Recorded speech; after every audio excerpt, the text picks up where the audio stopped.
Silicon Valley spent billions trying to force the spatial internet into existence. Tech giants built pristine, highly realistic virtual boardrooms, expecting audiences to eagerly occupy the space, but nobody showed up. While executives were trying to mandate digital interaction from the top down, a generation of teenagers was quietly building a highly active virtual world in parallel. If you look closely at this platform, you will see it operates as a vertically integrated, multi-billion-dollar technology infrastructure. You cannot force a digital community to form through graphical polish and marketing budgets.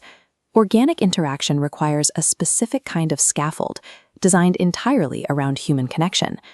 In 2004, developers David Baszucki and Eric Castle walked away from traditional game design. They launched a gritty physics sandbox called Dynablocks. Early traction was virtually non-existent. The interface was clunky, and the founders were spending about $100 a day on Google Ads just to keep roughly 100 concurrent players logged in.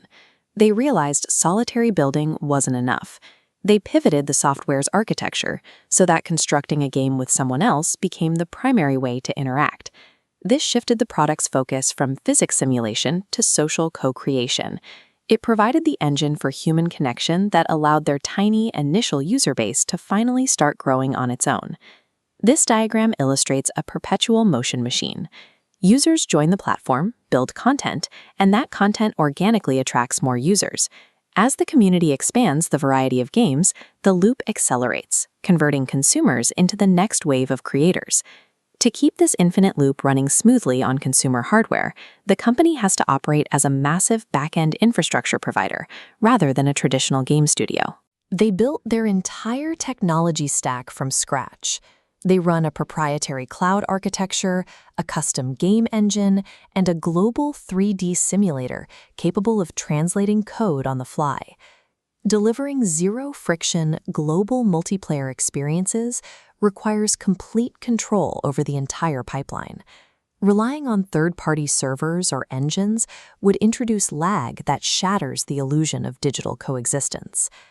The platform operated as a closed, hobbyist ecosystem for years, but in 2013, it transitioned into an economy capable of generating its own gross domestic product. This is a breakdown of the Developer Exchange Program, or DevEx. It allowed top-tier creators to exchange their digital Robux earnings directly for real-world US fiat currency. Look at the timeline graph here. Growth spikes vertically the exact moment this program is introduced. By offering a direct financial incentive, the company accelerated the production of high-quality content. Independent games like Adopt Me and Murder Mystery 2 emerged, drawing in millions of daily players. This economic bridge turned teenagers coding in their basements into professional entrepreneurs. It ensured a constant, self-sustaining supply of fresh content to feed the perpetual motion machine. When physical schools and playgrounds were cordoned off during the 2020 lockdowns, isolated students needed a place to gather. They turned to this digital town square. The behavioral shift drove explosive metrics. The platform launched into a vertical climb, hitting a peak of over 200 million monthly active users. External brands quickly recognized where the audience had gone. Luxury fashion houses launched digital storefronts, and musicians like Travis Scott performed live concerts directly within the platform's architecture. Hosting 5 million simultaneous attendees for a digital event proved that the underlying code had evolved.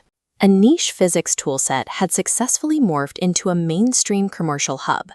Scaling a digital nation at this speed creates an immense logistical problem. No human moderation team can manually review billions of real-time interactions across 17 different languages. The company deployed Roblox Sentinel, a proprietary AI engine designed to detect and moderate harmful content at scale, instantly enforcing community standards across the globe. They also applied this AI automation to their development tools. Through a process called vibe coding, users can now generate complex 3D systems and logic by simply describing what they want in plain text. These advancements are aimed at a specific destination. The company wants to grow its share of global gaming content from 2.4% to 10%. Attracting that volume while keeping users safe has pushed 41% of their daily active user base to age 17 or older. Aggressive AI integration is the only way to manage that level of growth. To capture a tenth of the entire gaming market, they have to automate the safety and creation velocity that manual oversight cannot reach. The top 1,000 developers on the platform are now earning an average of over $1 million annually, rivaling the output of heavily funded corporate studios. This economy is geographically agnostic. A 15-year-old coding in Rio de Janeiro or Mumbai has the exact same creative distribution power as a major publisher. The results reflect in the traditional financial markets. This user-generated ecosystem commands an $80 billion public valuation on the New York Stock Exchange, distributing nearly $1 billion to independent developers in a single year. Corporate boardrooms struggled for years to define the metaverse. Meanwhile, independent creators built a functional spatial internet from their own bedrooms.